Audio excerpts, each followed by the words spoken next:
Welcome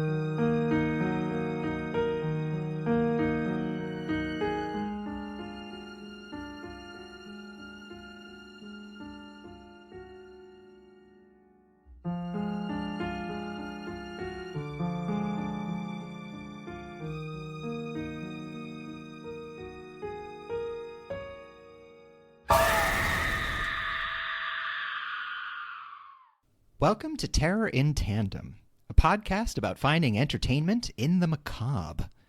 Each week, we discuss the horror genre, from books to film to TV and beyond. Sometimes even from the beyond. Hosted by the knowledgeable and lovable Laura and Richard Mathiasen. Welcome back. Hello. Hi. We're so glad you decided to join us again. Yes, again. Yes. Is the key point. Again. Yes. Really, though, if this is your first time here. Welcome. Oh my gosh. If you're coming back. Thank you. Even better. Or we're so just happy. The same. All is good. Everything is so, coming up roses with this because I would say this is going to be an amazing episode because of the topic is so close. And I say by the and end dear. of this, we'll be able to afford at least 3 to 4 additional luxury properties. We will absolutely, maybe we could sell one of our luxury properties and buy a new, even more I was just going to say, property. I was a little worried when you started that because I was worried you were going to say donate the money, but I'm happy to hear you would simply put it right back into another luxury home. Absolutely. So we're recording this from one of our many estates. Yes, a penthouse apartment. In the sky. Hi. Yeah, we finally made it. We moved on up. We did. So welcome back. And today's episode. Very excited. Is a deep dive on one of our favorite directors. Just a god. Yes.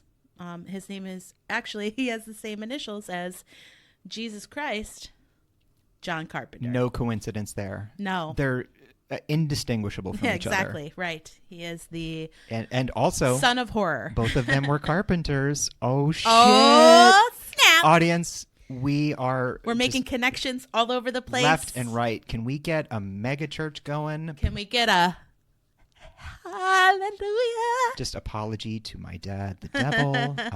This is all in jest.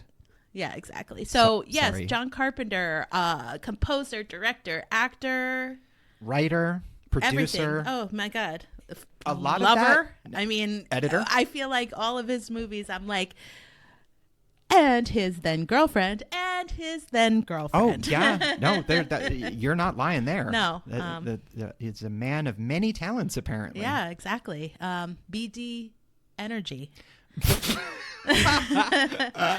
I don't know what that means. Yes, you do. No, never. I guess Pete Davidson has it.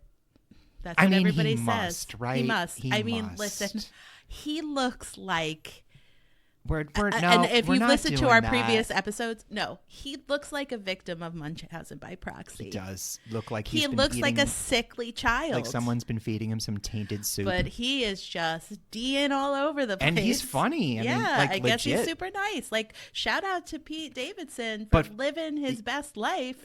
Talk about. I'm just glad you're living. Inviting, I'm just rooting for you, Pete. John Carpenter. John Carpenter. Yay, horror movies. Anyway, we're here to talk about a master.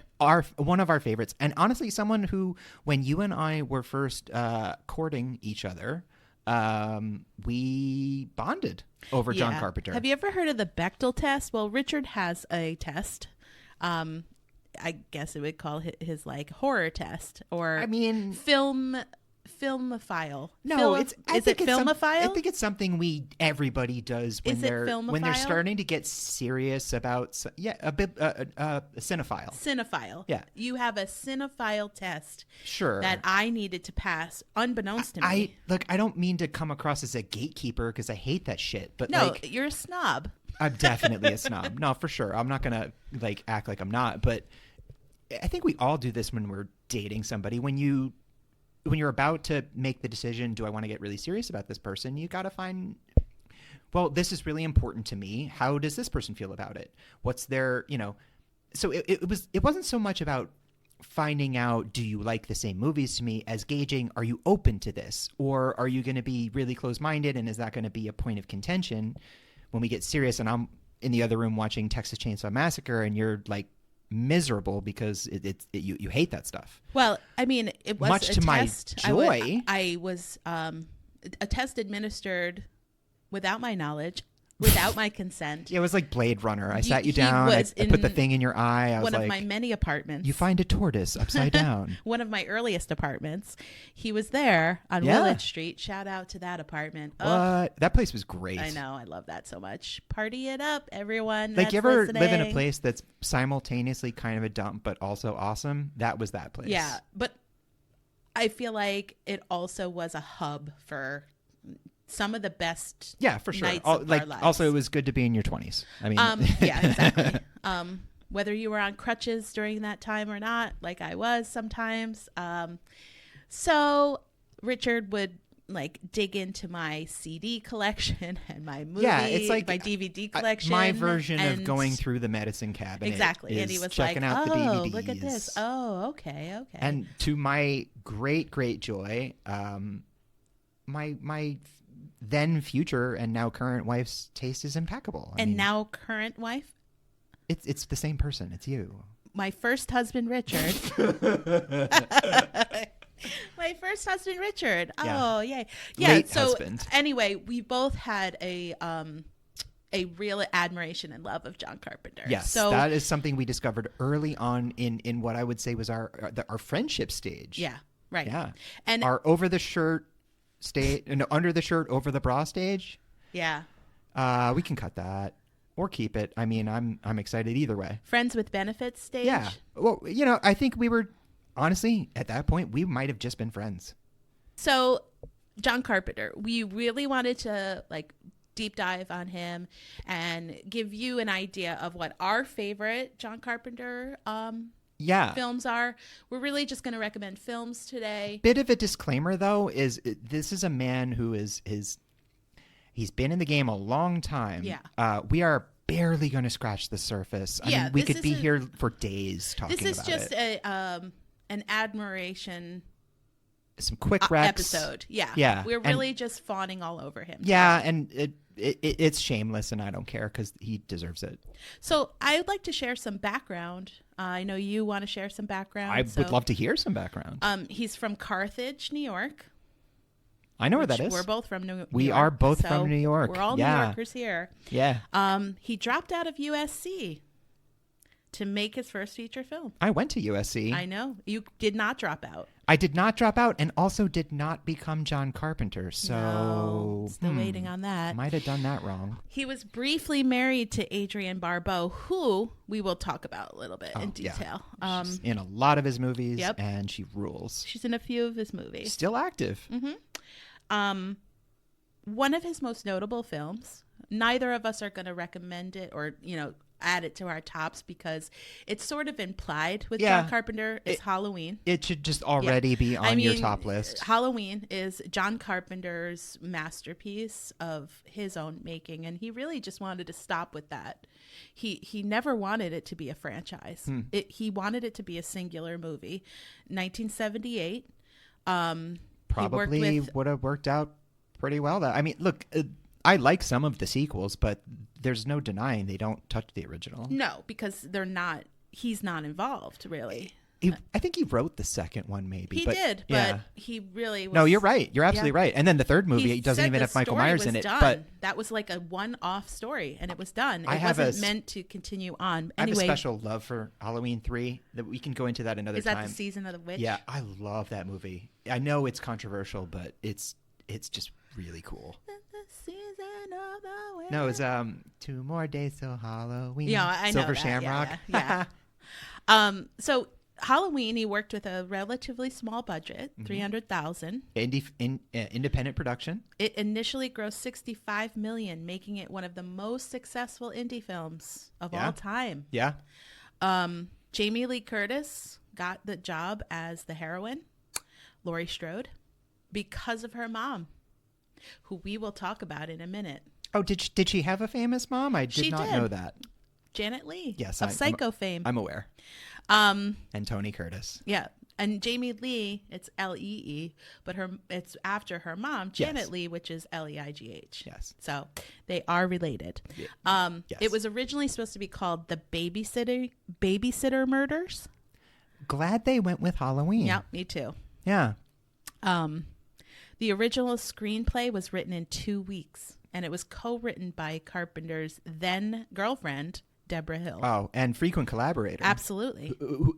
Just shout out, I mean, honestly, deserves a second to herself. Yeah. She is herself a master. Oh, yeah, and absolutely. Let's not undersell Deborah Hill's contributions to John Carpenter's works. No. Because there is collaborated. John Carpenter, especially his golden era, what you would consider, I mean, it doesn't exist without her. He likes to collab with his ladies. I think some of the best creators they he find likes to lady up with his collab. They find a group of like-minded folk that they work well with, they click well with, and they stick with them. Yeah, exactly. Filming took 22 days. That is lightning fast. So wrote the screenplay in 2 weeks, filmed it in 22 days. That's not even a month. Yeah. From end to end. Yeah. And the original Halloween house is located in Pasadena, California. But a replica has been built in Hillsborough, North Carolina. What? Why there? I don't know. I mean, it takes place in the fictional Illinois. Haddonfield, Illinois. I know. I don't know. So some like super fan weirdo in North Carolina was just like, I'm gonna get me one of them houses. A wonderful homage. Yeah. Yeah. When I say super fan weirdo, it's not negative. We are super fan weirdos. Yes, this is hosted This by is two a podcast by super fan weirdos. weirdos. Hello, I'm Richard. Hi. Oh shoot, I mean Laura. And the franchise. By the way, Richard, you look great. Thank you. I am quite a looker. And the franchise continued without his blessing. So yeah, and you really start to feel it, especially by number 5. Look, shout out to Danielle Harris, the heroine of 4 and 5. She's great, but 5 especially, and then a young Paul Rudd in number 6, The Curse of Michael Myers. A young Joseph Gordon-Levitt was in the third. H2O, right? Oh, H2O. I think he was in H2O. Yeah. And then there was the one with Busta Rhymes. It just, it was some dog shit. Panettiere was in one. Is that correct? I don't remember, but I think so. I am enjoying the new David Gordon Green remakes, the Danny McBride, David Gordon Green, the Blumhouse remakes, Halloween Ends, Halloween Kills. Oh, right. Some good shit. But we're just talking about John Carpenter. Do you have any background? He did score the new movie, so he is involved. Oh, yes. Yeah, so, I mean, I'm just going to get into something about John Carpenter. Actually, this applies to Halloween as well, is he is the creator of so much of what we call vibe in horror movies. You know, when people say like, oh, this movie has a real certain feel to it, honestly, half the time they're probably talking about John Carpenter without even really knowing it. Or influenced by. Yeah. Oh, definitely. It's impossible to really measure the effect that this man has had on 40, 50 years of genre filmmaking. So especially not just the filmmaking, but the composition of the music, because music is so critical in his movies. And he scores his own music, and it's for amazing. the most part. He does get others to for assist. Sure. But he did Escape from New York. He did Christine. Halloween. Yeah, his soundtracks are incredible. So, but I had a really interesting experience. I was talking about Halloween with someone who's much, much younger than me, a different generation, and she watched the movie and came back and said, I don't see what the big deal is. It didn't scare me at all. And we had to talk about what life was like back in the 70s. And this is someone who was born, I think, after 9/11. Halloween didn't scare at all? It didn't scare. She was like, why? She didn't get why the people didn't just go for help or were so isolated. We had a long talk about what it was like to live in an analog world where if you went to bed with a question on your mind, you had to wait until Monday morning to go to the library to look up the answer. Right. We talked about having one line of communication, one phone line going into a landline phone. And if someone cut that literally with a pair of regular scissors, you can't reach the outside world. So you could be besieged in your own home in the suburbs. And once we went through that, she watched it also, again. not everybody, had a arsenal full of guns in their home. Yeah, exactly. In the late 70s either. Not everybody had guns. I explained this. That was another piece. It just sort of set the scene for this younger person. And they watched the movie again, came back, totally different experience. So they the reason, did? Oh yeah, oh, that's they great. were like, it was very scary. Just putting themselves in the mindset of true isolation of what it's like. Maybe if it was called the Babysitter Murders, they would have been more scared. Well, to somebody who has never lived in a world that is not connected, you might have to explain that to them. And once I set the scene, they watched it with that in mind. It had a very different interpretation. So the reason I bring that up is sometimes watching older John Carpenter movies, you might say, like, well, I've seen this before. Yeah, the reason you've seen it before is it was invented by this man and everyone else copied him. So it's like important to keep in mind. And we also want, you to gain some new knowledge so that when you do watch some of these films, maybe again, you're going with a different lens, so to speak, that you are finding the intent and the purpose, because watching for entertainment is great, but watching with a critical eye does bring out things from the shadows that maybe you didn't with somebody experience the first like time. John Carpenter, it's layered. Most of his movies are worth another viewing. Mm-hmm. Absolutely. You're going to pick up on things you didn't notice the first time. And what you get with a lot of his movies, because he operated largely outside of Hollywood, and I'll get a little bit into that later, by necessity, he had to do most of these things himself. So when you're watching a movie like Halloween, you're getting it's all films are a collaborative endeavor, but you're getting a pretty singular vision from John Carpenter and Deborah Hill. So it's very much representative of the guy. But he's also the last surviving member of a group of filmmakers of that era, like George Romero, Wes Craven, Tobe Hooper. They're all gone now. The guys who directed Texas Chainsaw Massacre, Night of the Living Dead, A Nightmare on Elm Street, they're gone. John Carpenter is still with us. So it's sort of the Rat Pack, Brat Pack. Yeah, I mean, they were. Pack? Could we call them the Fright Pack? I love it. Yeah, they were of a time. I'm coining that. Consistent output throughout their careers for sure, but there was a golden age, and they all kind of came up around the same time. Future episode idea. So why don't we take a break?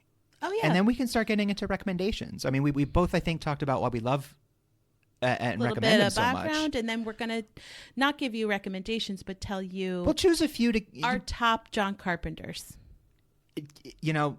He's another one. It's hard to say which of your tops are, but it's these very are hard. Be my tops. He does have some movies that I would say don't work as well as others, but it's hard to go wrong. So anyway, let's take that break. Okay. Make that money with the sponsors. And we'll be right back. Because that is the only reason I'm doing this. We don't have sponsors yet. I have made that very clear. No sponsors yet. Please sponsor us.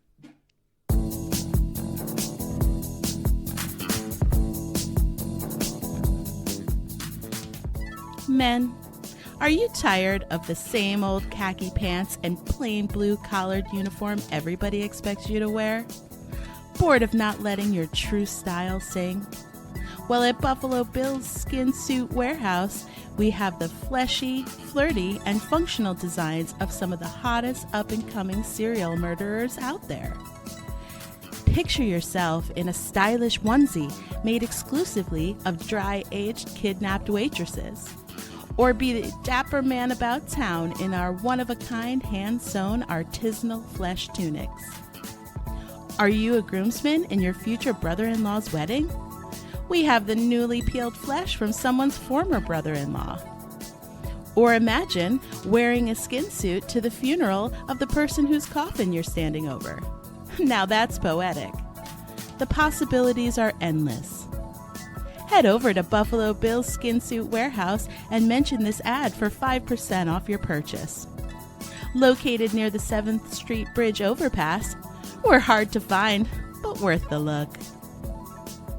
This is a fake ad for a fake product on a horror-themed podcast. We do not condone nor endorse murdering people and using their skin to make clothing. Welcome back. Welcome We're back. Buy whatever that was more than once. Yes, exactly. So why don't you jump in with your first JC movie that you love? Have you heard the good news? I am really excited about this one because it's not one of his most well-known. It is real weird. And the man himself cites it as one of his favorite movies. Wow. 1987's Prince of Darkness. Oh. I have loved this movie since the first time I saw it. I've seen it over and over and over again. I don't know. I'm obsessed. It is wild. It has everything. This movie throws everything at you. It's got time travel, body horror, bugs, weird homeless people that are in a cult or something, or possession. It's got a vat full of green goo that is somehow the devil. Ancient prophecies in dead languages, archaeology, haunted house. I'm not joking. This is all in the movie. It's crazy. You'd think something that busy wouldn't work, but it does. It's also got a great cast. I mean, it's got Donald Pleasance, always amazing with that kind of like, he's got that vibe of like, oh God, I know too much, that like scared older guy of just like, oh, we're all going to die. Oh, we're all, the prophecy is true. He's true evil. He's pure evil. No one does it better than Donald Pleasance. Alice Cooper's in it as like a creepy drifter who spits bugs. I mean, it's Donald wild. Pleasance also in the original Halloween. Dr. Loomis, of course. He was a frequent collaborator. With he's in Escape from New York as the president, but Prince of Darkness it's a wild ride. He's also in Phenomena. It's a wild ride. There's a lot going on, but it just... When did that come out? 1987. It really, really works for me. So yeah, it's very much an 80s movies. Like it's got the mustaches and the styles and the tight pants, but it's a blast. It's scary. It's weird. It's somebody really taking a swing also and going for it. And I got to say, filmmaking, it's a miracle that anything ever gets made. It's so difficult. There are so many moving parts. So much can go wrong, and so much does go wrong, that even when something doesn't quite work, I'm always in admiration that like they gave it a shot. This does work, and it's wild. It's a lot of fun. Prince of Darkness. I'm starting my recommendations with that one. I'll have to check it out. You haven't seen that one yet? I will Audience, watch this it is what happens anytime. whenever I admit that I haven't seen something. Anytime. No, just because I'm excited, it and means I get to watch it we again. We have to watch it right now. We'll be right back. We're just going to go watch this movie real quick. No, yeah, because of I'm bugs. so excited. I get to watch it again. Bugs. It does have bugs. Yeah. I can tell you, to close your eyes during the bug parts. And listen, Bugs. I do close my eyes sometimes during movies. No judgment. And Richard will be like, oh, don't look yet. Don't look. Nope, still not okay. And I never violate your trust. Thank you. I keep your eyes safe from all the goo. They Live. Eyes. Oh. This is one of my tops. Hell, yes. I love this movie. 1988. They Live. It centers on a blue-collar cipher symbolically named John Nada, played by Roddy Piper. Hell yeah, brother. I mean, it's crazy. He's a down-on-his-luck construction worker. Just tell us briefly who the fuck is Rowdy He's a wrestler. Well, he was a wrestler. He's sadly passed. Yes, he has passed. I would say the movie The Wrestler was loosely based on his experiences. Yeah, I think you're right. He was famous for wearing a kilt in the ring. I mean, if you're listening and you don't know who Rowdy Roddy Piper is, just do a quick YouTube. Yeah, it's worth it. It's definitely worth it. It's awesome. I mean, dude was awesome. I don't know if he's been in any other movies. He was I know briefly he was in The Wrestler. No, I remember he was in an episode of It's Always Sunny in Philadelphia. He played Maniac. Yeah, right. It was think really he was funny. in a couple of episodes. No, just one. Okay. Just one. He died, I think, not long after, honestly. But so he's in it. He's awesome. He plays a down on his luck construction worker. Like an awesome... bad awesome. Yeah, it is. It's bad awesome. That's one of the things about some of these John Carpenter movies. This one specifically, you know, this is not going to be nominated for an Academy Award for acting. Yeah, I mean, it's not pedigree. Intended. That's not the intention. No. So John Nada, he's a down on his luck construction worker, and he finds a pair of sunglasses. And this is like the height of the Reagan 80s too. The sunglasses are used as a tool to see the truth.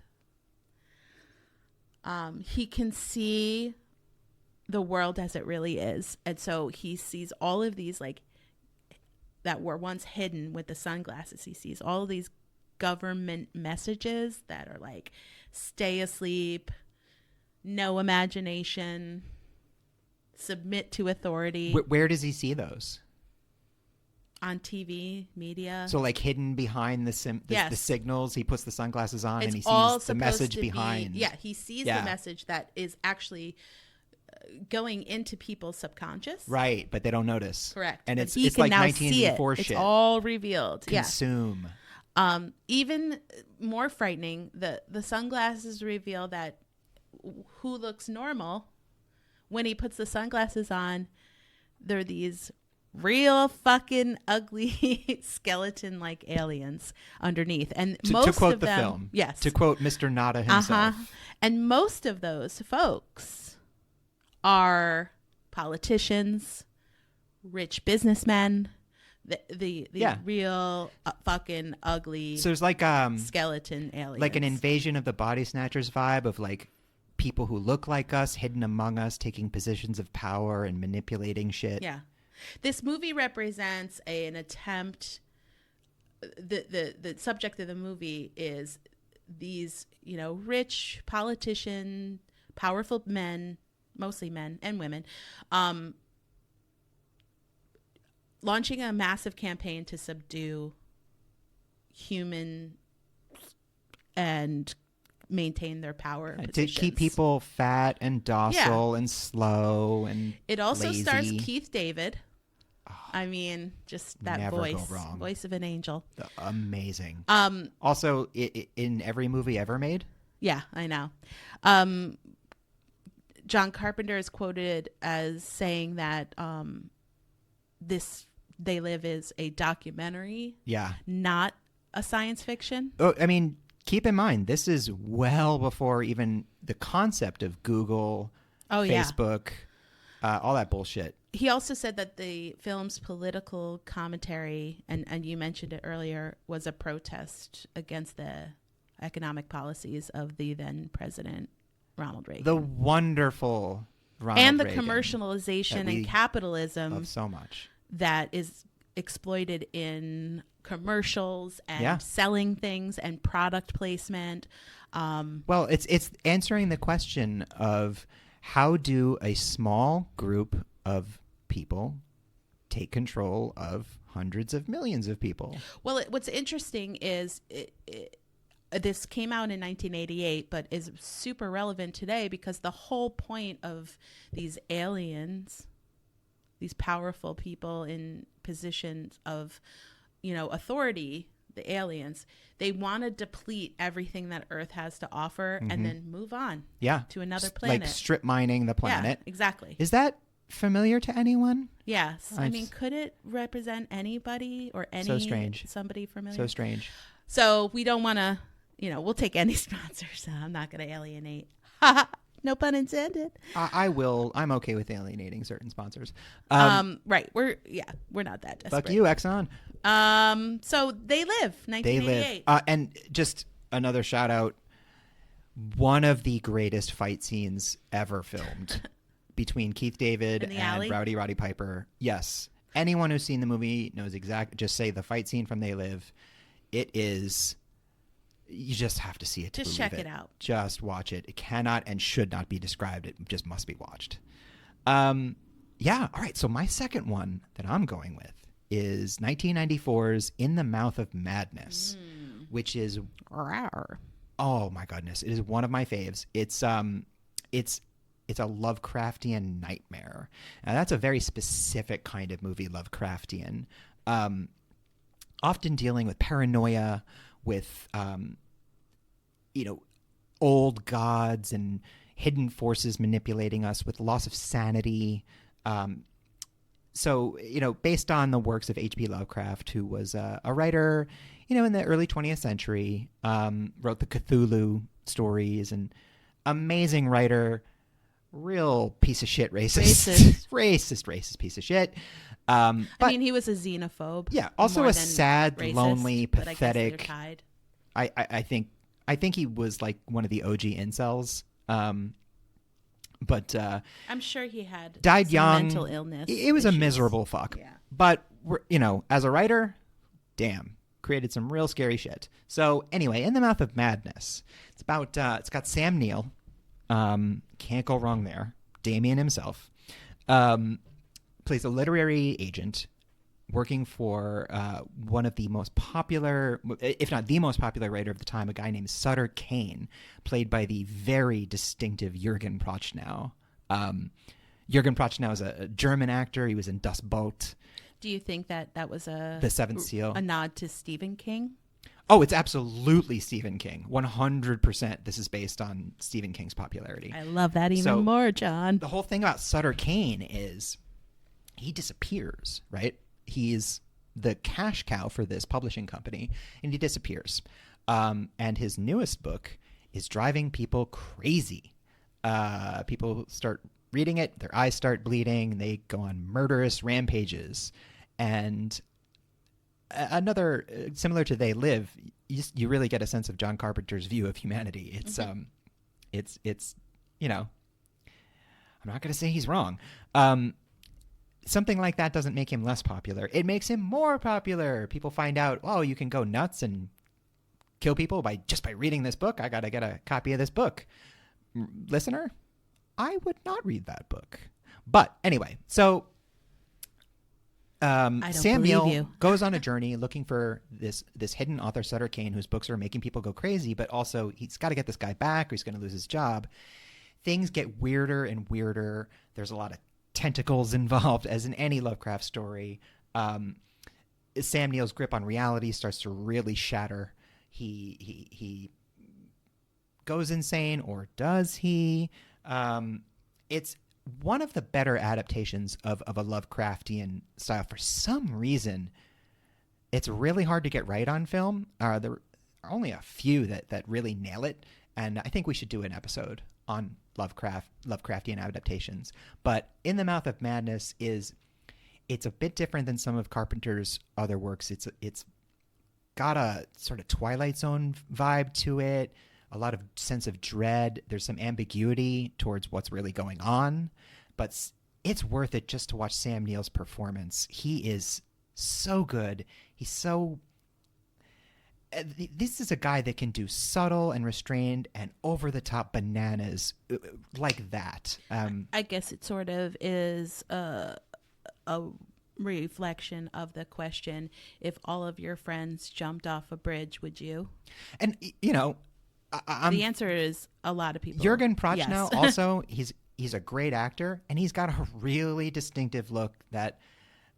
I don't mean to sound like a jerk or anything, but it plays well for a horror villain. He's got a very, grotesque.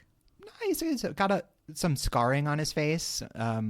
He's got a real like Teutonic presence to him. He's quite tall, but he already looks kind of like a scary dude. So, but then when you see him in Das Boot, he's incredibly sympathetic, and you really feel for him. Just a great actor. In the Mouth of Madness, check it out. It's a little David Lynch vibe to it as well. Yeah, In the Mouth of Madness. That's my second one. Or one could say that David Lynch has John Carpenter vibes. I mean, they both came up around the same. I think John Carpenter is a little before David Lynch. Yeah, but just a little. They both started in the 70s. Maybe he's part of the Fright Pack. I wouldn't put David Lynch in any group. I wouldn't either. I just think he's David Lynch. Yeah. All right, great. Well, my second love. Get it. Is The Fog. 1980s The Fog. So happy. What starts out as a campfire tale turns into a nightmare for a small coastal town in Northern California. The fog is more than a weather report. I mean, it's taking something so common as a fog and making it scary. I mean, yeah, or, using the fog as an element, because that's the thing. You don't see a lot of what happens because of the fog. But, then people are dead. So who's in this one? So Adrienne Barbeau, as we mentioned earlier. Always amazing. At this point, I'm not sure if she and John Carpenter are married. Yes. But what was Adrienne Barbeau's 1980 dating status? She stars as Stevie Wayne, a single mom who moves back to Antonia Bay from Chicago. She's a local, breathy, flirtatious radio host. Yeah. Listen, breathy. I need to emphasize that because so she keeps listen, she's a breathy, flirtatious radio host and keeps everyone lusting after her witching hour showcase. Yeah, I feel like this is how old people got their rocks off in the old. Everybody's like the 70s. Everybody in the film, anytime she's like, keep listening, I'll be with you through the witching hour. Yeah, all these people are like, oh yeah, baby, I'll be there right there with you. Yeah, it's like watching. I mean, it's California. It's like the reason why your grandpa used to watch Wonder Woman. Not because he was into comics. But everybody's so enraptured by her. Yeah. And it's hard not to be. She's Adrienne Barbeau. My God. So the thing about this movie and why I love it so much is there is very little dialogue. Interesting. There is very little dialogue. So it's a backdrop of this fictional town. They're celebrating their centennial. It occurs on April 21st, which just passed in real life. It did. A priest who's played 2 by days Hal after Bicycle Holbrook. Day. By Hal Holbrook. Yeah. The late, the great Hal Holbrook, just recently late. Yeah. He discovers that the town was settled and the church was built after essentially the town elders, colonialists, murdered the inhabitants of the bay. Oops. Claiming they were afflicted by leprosy. And so they basically built this town after they murdered a bunch of inhabitants. And unlike real modern America, this did not work out for them. So strange things start to happen. Good things? No, strange. I said strange. Strange good things? Happy fluffy things like candy? Flicking of lights and fog rolling in. And so far that sounds okay, I guess. The music, though, what's so great about this, too, the dialogue is sparse. The music, it starts out just as a little bit of a backdrop, but it does pick up and it becomes high pitched, and then it has a real foreboding tone. And so that is how the plot is really revealed slowly through those cinematic uses of tension. Showing, not telling is really big in the fog. Yeah. Well, I mean, it makes sense. Yeah. It's fog. Yep. It was part of a 2-part picture deal along with Escape from New York. You're leaving out 2 cast members. I'm not there yet. Oh, I'm sorry. I'm just really excited. Yeah. I mean, this is my favorite. Right. Audience, I apologize. I know. Please, everyone. I escaped in the room with me. Going back in the gimp suit. So it was part of a 2-picture deal with Escape from New York. It did not do well in theaters. No. But has since become a cult classic and remains theme. One of my favorite John Carpenter films. Jamie Lee Curtis is in this movie. She is. She is a hitchhiker. She immediately sleeps with the guy that picks her up, played by Tom Atkins. Tom Atkins. Yep. Yeah. And they begin a relationship. So it's like not a one night stand, although I think this only happens in one day. But they are like a couple. Quickly. Yes. He's much older than her. Much older. Yes. Picks up this hitchhiker. Love Tom Atkins. And she's like. Much older man. She says, honestly, she does say this. She gets in the car with him. And he's like, oh, shouldn't be hitchhiking. She's like, oh, I rarely do it. I think you're my 13th. And he's like, unlucky 13. Yeah. And then she sleeps with him. Now, is she telling us that he is her 13th hookup? I think 13th hitchhike. Yeah. Okay. Are we doing the old ass, grass, or gas? Can I also tell you who's in this film? Please do. Where Jamie Lee Curtis is a hitchhiker and she sleeps with this old man? I mean, if we're done slut-shaming a young Jamie Lee Curtis. I'm not slut-shaming. I'm not slut-shaming. I am just saying that is very quick. Just as shocked as you are. It's very quick. They do wake up in a bed together. It does move rather quickly. It does. Yeah. Her mom is in this movie. Janet Leigh is in this movie. Yeah. She plays one of the children of one of the town elders. So do you think Jamie Lee Curtis was like, Mom, please Mom, just be in this fucking movie, yeah. please?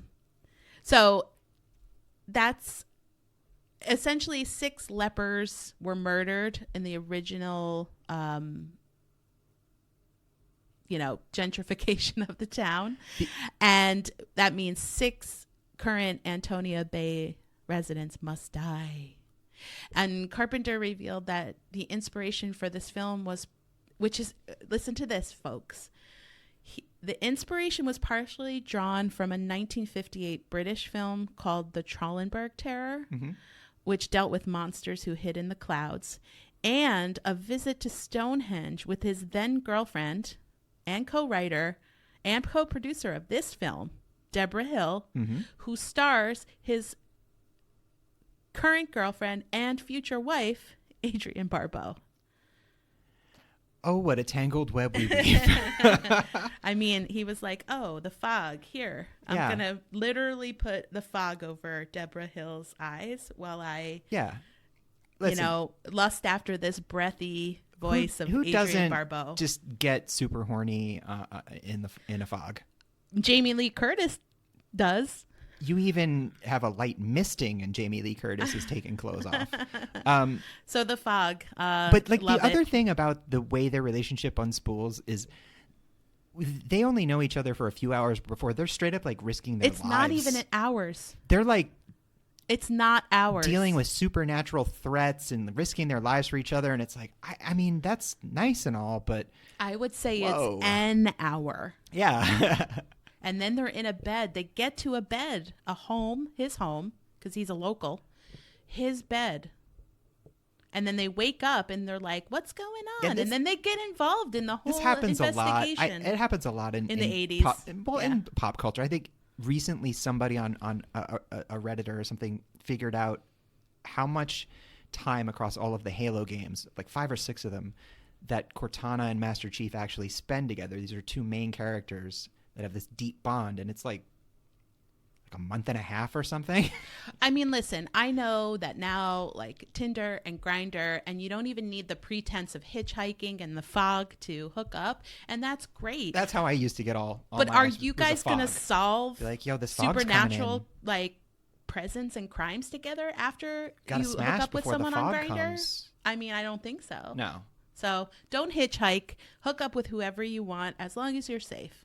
Especially if it's Tom Atkins, honestly. I mean, he's still around. Yeah. What do you have? What do I have besides a very confusing erection is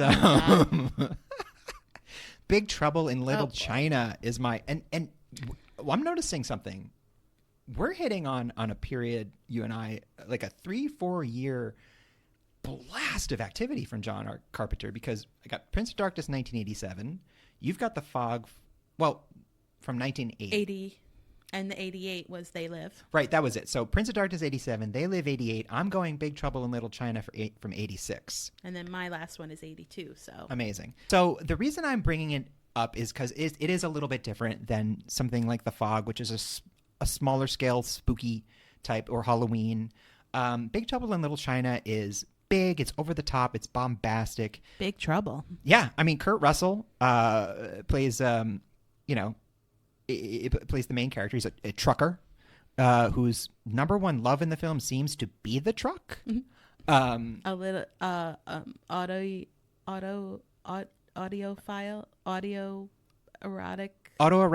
No, that's something not different.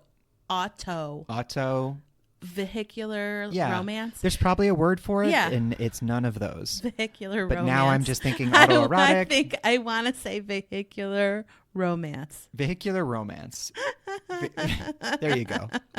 So he doesn't fuck the truck in this movie. I just want to put that out there. But he sure does love this thing, and it's his truck. And, he's got a tank top and talking about his truck. He's got an awesome fucking mullet.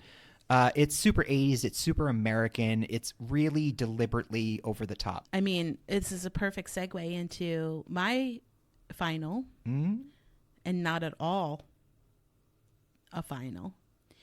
1982's The Thing. Oh my God. I love this movie so much. It's best. Really probably, if it's really hard when somebody says, well, what's your favorite horror movie? The Thing is always on the list, but I can't narrow it down to just one. I was just going to say, I mean, is this not only your favorite John Carpenter, but maybe your favorite horror movie? It's on the list of favorite group of horror. Like the ones that sort of rotate. Yeah. I feel like I have got like a rotating list of top 3 that, depending on the year, what mood I'm in. Yeah. I mean, I like to talk about my favorites when I recommend things, just because I feel so passionate about it. But this movie is really a favorite horror, a favorite John Carpenter. So 1982, based on John W. Campbell Jr.'s novella, Who Goes There? Mm-hmm. I've not read this novella. It's a story of American researchers stationed and isolated in Antarctica. Also previously made into a film by Howard Hawks, The Thing from Another World. They live in a place called Outpost 31. It starts with a sudden appearance of a dog, and then quickly they find themselves being haunted by a shape-shifting alien or thing that can take on the appearance of its victims. So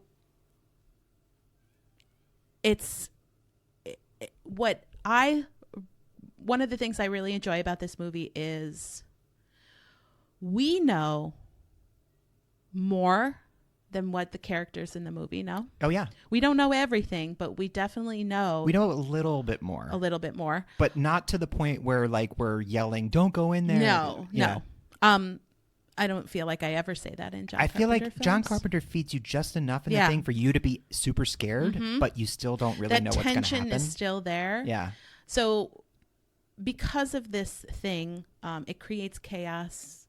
The team is trying to identify who is alive and who is the thing. It's a shapeshifter. It can look like any one of them. Yes, exactly. They take on the appearance of the victim. So when the thing inhabits the victim, it takes on their appearance. It like assimilates them, sort of. It's also starring Kurt Russell. And? Keith David. Yeah. And Wilford Brimley. A pre-Quaker Oats Wilford Brimley. Absolutely. Dude, he actually has some hair in this movie. Listen. This is before Cocoon. You guys, there is no young Wilford Brimley. Yeah, for sure. This is as young as Wilford Brimley gets. Oh, yeah. He's got the Abe Vigoda disease. He is like young Wilford this Brimley. This is the youngest you're probably going to see Wilford Brimley, and he still looks like he's 60. Yeah, he still looks like he needs How the old? Quaker Oats. I think he was in his 40s in this movie. And, like, yeah, there are just some people that always look a certain age. Like Rodney Dangerfield is like that. So, I guess that's good for when you get super old and you have always looked that way. I think Wilford Brimley could have benefited from some Quaker Oats because he really had trouble with some of the scenes, especially the autopsy scene where they used real animal organs actually in the autopsy scene, and he had to leave the smell many times. the visual, the sound, the smell, the realism. Under the hot lights, it's hard to keep that fresh. But in stark contrast to Richard's last recommendation of Big Trouble and the visual, and colorful, to those of you just joining us, that is me. This is a very drab set. Yes. It makes blood really pop. So it's really the only color. The snow and the white and the metal. And the gray. Yeah. So it's really stark, but the blood is, visceral in a way because it's blood, but also it's a color. And there's a lot of crystallized blood because it freezes. Yes. Ennio Morricone. He composed the music. Mm-hmm. Again, which is very critical to the plot moving forward. Probably most famous for doing the music for Sergio Leone's Man with No Name trilogy, Good, the Bad, and the Ugly, Fistful of Dollars. Or most notably recently for The Hateful Eight, of which he won an award for. Yes. And Quentin Tarantino used some unused music from The Thing in The Hateful Eight because he's such a fan of this movie and John Carpenter. Did not know that. Well, this is what we're here for. That's awesome. And the only female presence in The Thing is the voice of the computer used by McReady, which is played by Kurt Russell, to play chess, the computer chess. The voice is our darling, breathy, Adrienne Barbeau. And she was then the wife of John Carpenter. So I'm never going to be able to keep this clear. This man's romantic life is just... Well, it's really Deborah Hill and Adrienne Barbeau, and I think he was never married to Deborah Hill. He was married to Adrienne Barbeau, and before Adrienne Barbeau, he was married briefly to a woman, but not part of his films. He does currently. He collaborates a lot with his son. Yes, they do. Adrienne Barbeau and John Carpenter's son. Yep, they worked on this most recent Hollywood do the music together. Halloween. Yeah, mm-hmm. Yeah. They've been scoring the new Halloweens together. Also, John Carpenter has a series of albums that are fantastic called Lost Themes, 1 through 3. I think there may be more, but it's sort of like a soundtrack to a movie that doesn't exist, if that makes sense. You can listen to it with your eyes closed and visualize your own movie. Make your own movies. Yeah, it's really great. But the thing, what I'll also really enjoy about it is you feel cold when you watch it. Yes. You feel fear. So it really gives you like a physical sense of...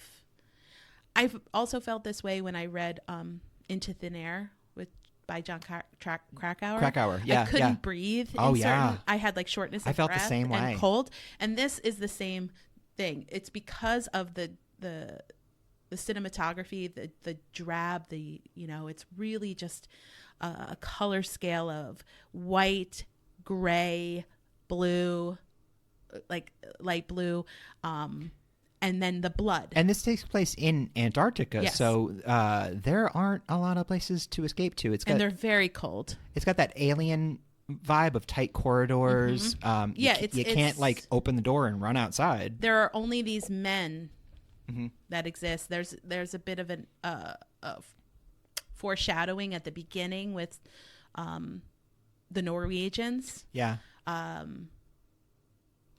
So if you haven't seen it, please watch it. It's a good it's a good winter watch. Good winter watch. Good also allegory for toxic masculinity, yes. Honestly. I mean, it's all men too. All men in isolation for months at a time. And let me tell you, as a guy, don't put a bunch of men in isolation for months at a time. It's just not going to go well. It just won't. So, but there's a lot of that. There's a lot of what goes wrong in this movie is the result of mistrust, paranoia, competition, ego, miscommunication, and just fucking machismo, bullshit. Not talking to each other and figuring it out. But Kurt Russell is amazing in this movie. Keith David also one of, in a lifetime of incredible performances, this one managed to stand out. Who ironically, I mean, maybe it's not ironic. Isn't it? Don't you think? Because he's later in They Live, he wears sunglasses for a majority of the movie, The Thing. True, he does, and it's so dark that I think it's a point of like, why are you wearing those? Yeah, and then later the sunglasses become. Look at Keith David wearing sunglasses. That's why he's wearing it, because he looks dope.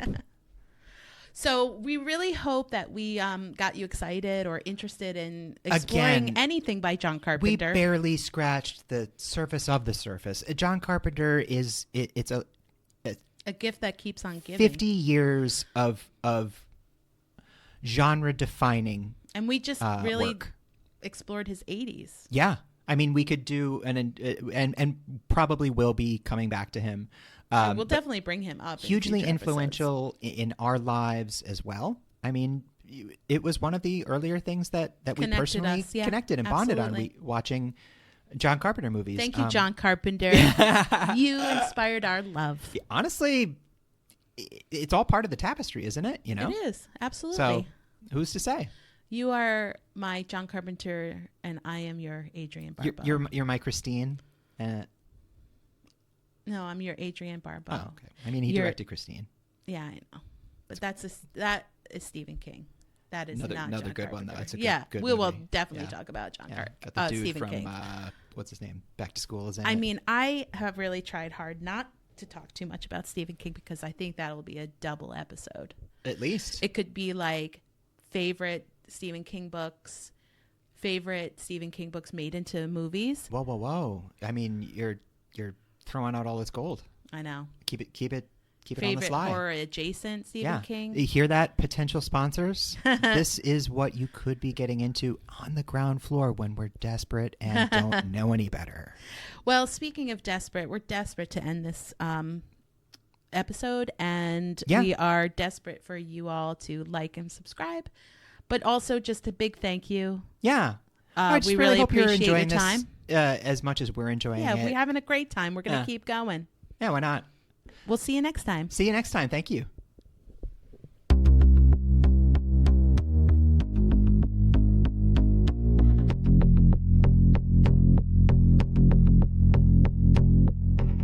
Terror in Tandem is written, produced, and recorded by Laura and Richard Mathiasen, and edited and mixed by Richard Mathiasen. Our theme was written and performed by Carrie Denver, and all other music was written and performed by David Suspanic.